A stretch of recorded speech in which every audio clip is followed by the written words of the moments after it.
përshëndetje vikendi, ja edhe nga Kosova, nga Prishtina, nga Mitrovica, kemi ardhur këto në Tiranë. Sonte kemi një mysafir shumë interesant, shumë special. Atëherë po shkoj pra me tekstin e regjisorit që më ka shkruar zonja dhe zotrin të nderuar, shumë të respektuar, teleshikues të radio televizionit më të shikuar kosovar, radio televizionit të Kosovës, pra RTK-s. Për ju morëm rrugën e gjatë, gjendemi në Tiranë, edhe para nesh për ju është gazetari, showmeni, redaktori, autori, udhëheqësi i emisionit Zona e Lirë në TV Klan.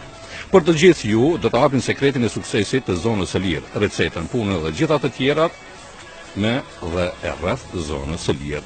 Për ju dhe vetëm për ju para neshe, para ju është i madhi, i pa përsërishmi, më i liri, se të gjithë nga të tjerët, më i miri se të gjithë nga të tjerët. Kuptohet, gazetari që preku majën e majave të gazetarisë, redaktori që u lidh para ekraneve tuaja, pra showmeni që ofron hyjet para jush, zonja Zotrin me ju, e për ju, edhe për ne, zotri Arjan Çani. Zotri Arjan Çani, ju falenderoj shumë që gjetët kohën për neve. Ju falenderoj dhe ju shumë që më erdhët. Falenderoj shumë. Kjo është e pra intervista cilën e bënë me zotri Arjan Çani. Ju falenderoj shumë. Shkon se s'kena shumë kohë, faleminderit. Hajde se kohë të lutna. Hajde rregull, hajde.